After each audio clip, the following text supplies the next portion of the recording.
చాలామంది స్టూడెంట్స్ నాకు ఒక్క మార్కులో జాబ్ మిస్ అయింది, ఒక్క మార్కులో ప్రిలిమ్స్లో క్వాలిఫై కాలేదు, ఒక్క మార్కులో నేను ఇంటర్వ్యూకి క్వాలిఫై కాలేదు, ఇలా చాలామంది స్టూడెంట్స్ అనేవాళ్ళు చాలా డిసప్పాయింట్ అయిపోయి వాళ్ళ ప్రిపరేషన్ని ఆపేస్తూ ఉంటారు.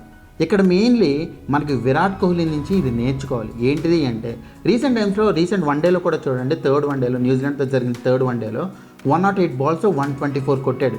ఈవెన్ అటు సైడ్ వికెట్స్ పడుతున్నా సరే అంత స్ట్రైక్ రేట్ ఎలా మెయింటైన్ చేయగలిగాడు.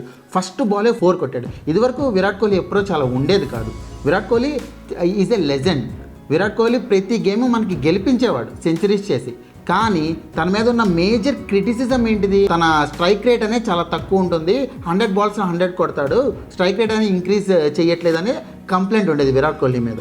ఇప్పుడు ఏం చేశాడు రీసెంట్ టైమ్స్లో, ఎప్పుడైతే T20స్కి అది బ్రేక్ ఇచ్చేసాడో రీసెంట్ టైమ్స్లో ఏం చేశాడు, సౌత్ ఆఫ్రికా ఓడిఎస్లో చూడండి అండ్ న్యూజిలాండ్ ఓడిఎస్లో చూడండి, అగ్రెసివ్గా ఆడుతున్నాడు. ఫస్ట్ నుంచి అగ్రెసివ్గా ఆడుతున్నాడు. ఎప్పుడు కూడా విరాట్ కోహ్లీ ఫస్ట్ బాల్ అనేది 4 కొట్టడం నేను ఈ ప్రీవియస్గా చూడలేదు. కానీ రీసెంట్ టైమ్స్లో అలాగే అగ్రెసివ్తో ఫస్ట్ బాల్ 4 కొడుతున్నాడు అండ్ వికెట్స్ పడుతున్నా సరే అగ్రెసివ్గా ఆడుతున్నాడు.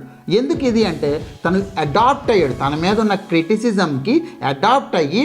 ఇంకా నార్మల్గా ఏంటి, మనం చాలా బాగా చేస్తున్నప్పుడు ఎవరన్నా క్రిటిసైజ్ చేస్తే ఓకే నేను ఎంత చేసినా సరే ఇంకా క్రిటిసైజ్ చేస్తున్నారు ఏంటి అంటాం. ఇప్పుడు విరాట్ కోహ్లీ ఏం చేశాడు, even when he's a legend, తనలో ఉన్న ఏదైతే చిన్న లూప్ హోల్ ఉంటుందో ఆ లూప్ హోల్ని రెక్టిఫై చేసుకుని ఇంకా ఎక్కువ ప్యాషన్తో ఆడుతున్నాడు. మనం కూడా అంతే. మీకు 1 మార్క్లో మిస్ అయిందా, మీకు చాలా తక్కువ లూప్ హోల్స్ ఉంటాయి. ఆ 1 మార్క్ క్రాస్ అవడం ఈజీ.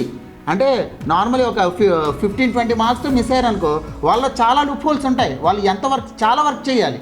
కానీ 1 మార్క్లో మిస్ అయ్యే వాళ్ళు చాలా తక్కువ వర్క్ చేస్తే you can actually cross the line.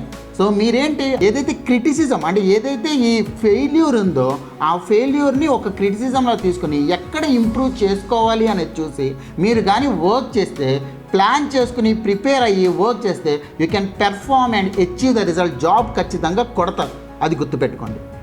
Virat Kohli is a legend and he is a lesson to everyone to prepare for competitive exams and to get a good job. Thank you.